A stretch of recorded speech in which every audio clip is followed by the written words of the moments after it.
Hello friends, ಹೇಗಿದ್ದೀರಾ? Global NX ನ್ಯೂಸ್ಗೆ ಸ್ವಾಗತ. ನಾನು ನಿಂಗಪ್ಪಲ್ಲೂರು ಮಾತಾಡೋದು. ಬನ್ನಿ ಫ್ರೆಂಡ್ಸ್, ಕೊಯ್ದಿಲ್ಲ ಗೀಚಿಲ್ಲ ಕೊಡ್ದಿಲ್ಲ ಸುದ್ದಿಯನ್ನಾಗಿ ನಿಮಗೆ ನೇರವಾಗಿ ತಲುಪಿಸುತ್ತೇನೆ. ಬನ್ನಿ ವಿಡಿಯೋದಲ್ಲಿ ಮುಂದಿರೋಣ. ನೋಡಿ ಫ್ರೆಂಡ್ಸ್, ಜಾಗತಿಕ ರಾಜಕೀಯದಲ್ಲಿ ಈಗ ದೊಡ್ಡ ಸಂಚಲನ ಶುರುವಾಗಿದೆ. ಎರಡನೇ ಮಹಾಯುದ್ಧದ ನಂತರ ಅಮೆರಿಕದ ನೇತೃತ್ವದಲ್ಲಿ ಸ್ಥಾಪನೆಯಾಗಿದ್ದ ನ್ಯಾಟೋ ಮಿಲಿಟರಿ ಒಕ್ಕೂಟದಿಂದ ಅಮೆರಿಕ ಹೊರಬರುತ್ತಾ ಅಧ್ಯಕ್ಷ ಡೊನಾಲ್ಡ್ ಟ್ರಂಪ್ ಅವರ ಸರಣಿ ಹೇಳಿಕೆಗಳು ಈಗ ಮಿತ್ರ ರಾಷ್ಟ್ರಗಳಲ್ಲಿ ನಡುಕ ಹುಟ್ಟಿಸಿವೆ. ಯಾಕೆ ಟ್ರಂಪ್ ನ್ಯಾಟೋ ಮೇಲೆ ಇಷ್ಟೊಂದು ಸಿಟ್ಟಾಗಿದ್ದಾರೆ? ಇದರ ಹಿಂದಿನ ಅಸಲಿ ಕಾರಣ ಇಲ್ಲಿದೆ ನೋಡಿ ಫ್ರೆಂಡ್ಸ್. ವಿಡಿಯೋ ಸ್ಕ್ರಿಪ್ಟ್ ಮಾಡದೆ ಕಂಟಿನ್ಯೂ ನೋಡಿ, ಫುಲ್ ಮಾಹಿತಿ ಸಿಗುತ್ತದೆ. ನೋಡಿ, ಟ್ರಂಪ್ ಸಿಟ್ಟಿಗೆ ಕಾರಣವೇನು? ಹೌದು, ಟ್ರಂಪ್ ಅವರಿಗೆ ನ್ಯಾಟೋ ರಾಷ್ಟ್ರಗಳ ಮೇಲೆ ತೀವ್ರ ಅಸಮಾಧಾನವಿದೆ. ಅಮೆರಿಕ ಇರಾನ್ ಮೇಲೆ ಸರಣಿ ದಾಳಿ ಮಾಡಿದರೂ ನ್ಯಾಟೋದ ಒಂದೇ ಒಂದು ದೇಶ ಕೂಡ ಒಬ್ಬನೇ ಒಬ್ಬ ಸೈನಿಕನನ್ನು ಅಥವಾ ಯುದ್ಧ ನೌಕೆಯನ್ನು ಕಳಿಸಲಿಲ್ಲ. ಅಷ್ಟೇ ಅಲ್ಲದೆ ತುರ್ತು ಸಂದರ್ಭದಲ್ಲಿ ವಾಯುನೆಲೆ ಏರ್ಬೇಸ್ ಬಳಸಿಕೊಳ್ಳಲು ಇಟಲಿ ಮತ್ತು ಸ್ಪೇನ್ ದೇಶಗಳು ನಿರಾಕರಿಸಿವೆ. ಇಟಲಿಯಂತೂ ಅಮೆರಿಕದ ವಿಮಾನವೊಂದಕ್ಕೆ ಎಮರ್ಜೆನ್ಸಿ ಲ್ಯಾಂಡಿಂಗ್ ಕೂಡ ಅವಕಾಶ ನೀಡಿಲ್ಲ ಎಂಬುದು ಟ್ರಂಪ್ ಸಿಟ್ಟಿಗೆ ಕಾರಣ. ಈ ನ್ಯಾಟೋ ದೇಶಗಳು ಅಮೆರಿಕಕ್ಕೆ ಯಾವುದಕ್ಕೂ ಅವಕಾಶ ಮಾಡಿಕೊಟ್ಟಿಲ್ಲ ಮತ್ತು ಒಬ್ಬ ಸೈನಿಕನನ್ನು ಯುದ್ಧಕ್ಕೆ ಕಳಿಸಿಲ್ಲ ಅಂತ ಟ್ರಂಪ್ಗೆ ಸಿಟ್ಟಾಗಿದ್ದಾರೆ. ಮತ್ತು ಅಮೆರಿಕ ತನ್ನ ಮಿತ್ರ ದೇಶವಾದ ಇಂಗ್ಲೆಂಡ್ ಸಹಾಯ ಕೇಳಿದಾಗ ಅಲ್ಲಿನ ಪ್ರಧಾನಿ ಕೀರ್ ಸ್ಟಾರ್ಮರ್ ವಿಚಿತ್ರ ಕಾರಣ ನೀಡಿದ್ದಾರೆ.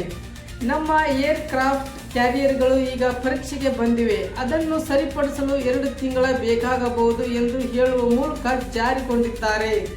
ಇದರಿಂದ ಕೆಂಡಾಮಂಡಲಾಗಿರುವ ಟ್ರಂಪ್ ಅಮೆರಿಕದ ಸೈನಿಕನು ಶಕ್ತಿ ಬಿಟ್ಟರೆ ನ್ಯಾಟೋದಲ್ಲಿ ಇನ್ನೇನು ಇಲ್ಲ ಎಂದು ಪ್ರಶ್ನಿಸಿದ್ದಾರೆ. ಮತ್ತು ಪೇಪರ್ ಟೈಗರ್ ಅಂದ್ರ ಟ್ರಂಪ್. ನೋಡಿ, ಇದು ಏನಂದ್ರೆ ಪೇಪರ್ ಟೈಗರ್ ಟ್ರಂಪ್ ಅಂದ್ರೆ ನ್ಯಾಟೋ ಎನ್ನುವುದು ಕೇವಲ ಒಂದು ಪೇಪರ್ ಟೈಗರ್, ಕಾಗದ ಹುಲಿ, ಅಂದರೆ ಕಾಗದ ಹುಲಿ ಇದ್ದಂತೆ ಎಂದು ಟ್ರಂಪ್ ಲೇವಡಿ ಮಾಡಿದ್ದಾರೆ. ಇದು 1949ರಲ್ಲಿ ಸ್ಥಾಪನೆಯಾದ ಈ ಒಕ್ಕೂಟದಲ್ಲಿ ಸದ್ಯ 32 ರಾಷ್ಟ್ರಗಳಿದ್ದರೂ ಸಂಕಷ್ಟದಲ್ಲಿ ಸಮಯದಲ್ಲಿ ಯಾರೂ ಅಮೆರಿಕಕ್ಕೆ ನಿಲ್ಲುತ್ತಿಲ್ಲ, ಅಮೆರಿಕದ ಪರ ಸಹಾಯ ಮಾಡಿಲ್ಲ, ಅಮೆರಿಕ ಯುದ್ಧದ ಪರ ನಿಂತಿಲ್ಲ ಎಂಬುದು ಅವರ ವಾದ.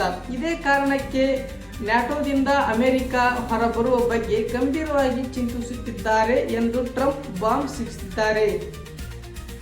ಮತ್ತು ಹೋರ್ಮಜ್ ಜಲಸಂಧಿ ತೈಲ ರಾಜಕೀಯದಲ್ಲಿ ಬಿಕ್ಕಟ್ಟಿನ ಪರಿಣಾಮ ಸಿಕ್ಕಾಕೊಂಡಿದೆ. ಎಲ್ಲ ರಾಷ್ಟ್ರಗಳಿಗೂ ಹೋರ್ಮಜ್ ಜಲಸಂಧಿ ಬಹಳ ಕಠಿಣವಾಗಿದೆ. ಏನಂದ್ರೆ ಸಂಪೂರ್ಣ ಮಾಹಿತಿ. ಹೋರ್ಮಜ್ ಜಲಸಂಧಿ ಅಂದರೆ ಇನ್ನೊಂದೆಡೆ ಜಗತ್ತಿನ 25% ತೈಲ ವ್ಯಾಪಾರ ನಡೆಯುವ ಹೋರ್ಮಜ್ ಜಲಸಂಧಿ ಮೇಲೆ ಇರಾನ್ ಹಿಡಿತ ಸಾಧಿಸಿದೆ.